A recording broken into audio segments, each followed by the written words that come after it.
You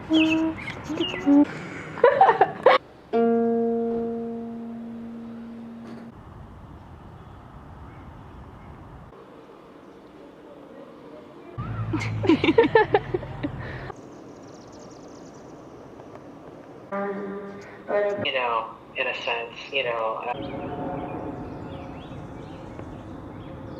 Did you know Hello Kitty is 5 apples tall?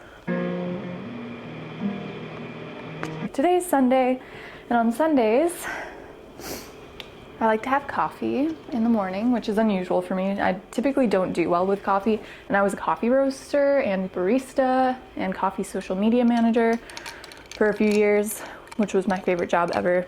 I would like to work in coffee again. I'd like to own my own coffee truck someday, but that's a whole other thing. And yes, I have a fancy glass straw because I definitely believe that you should try to make the most of every little moment, even if it means buying yourself something nice that will make you enjoy your sparkling coffee even more.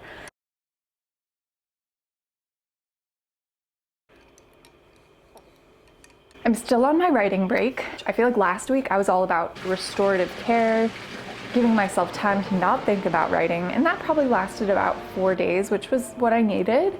But I'm ready to move on to a new stage of this break, which is problem solving. What is causing me to have this writer's block? Why do I feel like I can't write right now? Because normally I'm kind of one of those annoying people who's like, oh, writer's block isn't real. But no, it's very, very real. I've just never really experienced it to this degree before. Like, I felt unmotivated to write, but lately I've been trying to write and I can't. And that has helped me realize exactly what elements are at play. I've been needing to get out. So, you know, as I discussed, I've been going and doing various things. I've been hanging out with friends while I've been on this writing break. And doing that has helped me, you know, step back a little bit, not become so obsessed with my identity as a writer. Because once you identify too much as something and your whole world and identity is built up around it, once you can no longer do that thing, you tend to have crises. I feel like that's normal. Like, I cycle through that kind of thing all the time.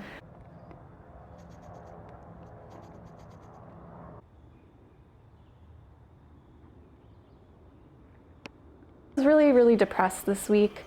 I've just felt really down, like I can't talk to anybody, and really it's just something you have to figure out how to work around and cope with and deal with.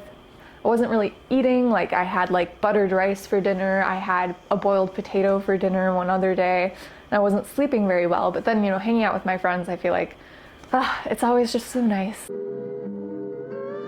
I've become really self-conscious about my writing, not only since getting my full-time job, but since winning this award that I won last year, which was the Plowshares Emerging Writers Contest. And that was awesome and so cool and so validating. But at the same time, I was like, oh no, now what? How am I supposed to like keep going with this trajectory and like make sure, you know, I can get more stuff published? How can I keep my novel moving along in the submission process?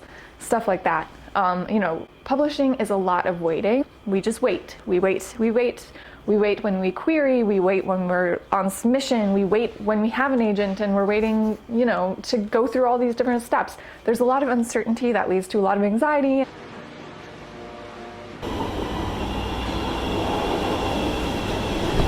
I also decided to spontaneously go to the Chicago Humanities Festival because I got a free ticket to an event through my job. And I attended an event called Drafting the Universe, and it was a book talk. A conversation between a filmmaker and an author, the author of Pure Color.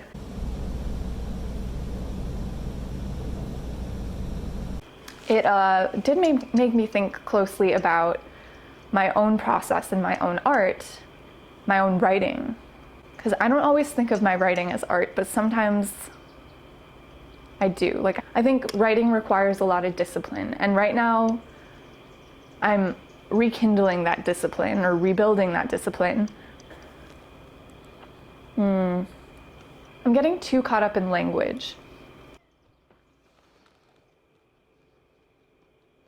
So I realized that instead of being caught up in language, I should be getting caught up in story, place, and character and setting, you know, just these elements of story that we know and understand. Even themes. I'm like normally obsessed with themes. Hi, Anya. You want to sit on my lap? You can, just don't spill my coffee. Again, has joined us. The big problem I've been encountering is that with over-identifying as a writer and having that external validation, I've been too caught up in like the ego of writing. And whereas like what I like about writing is that like when you create, your ego can disappear. But because I had that validation, now I'm like, well, I need to like keep this going. I feel so much pressure to keep creating. It has led me to this kind of stalemate in my craft because I've become so obsessed with language, which is in a sense like putting the horse before the cart before the horse. Either way, it's just like when I should be focusing on characters, setting, plot, themes, I'm focusing on language. I love language. That's like one of my favorite parts about writing, but it can't be, I don't want to say it can't be the main focus, but when you are paying too much attention to language to the sense that you're getting caught up in it, and it means you're not focusing on the other things, which is where I'm at right now, which is why I can't write.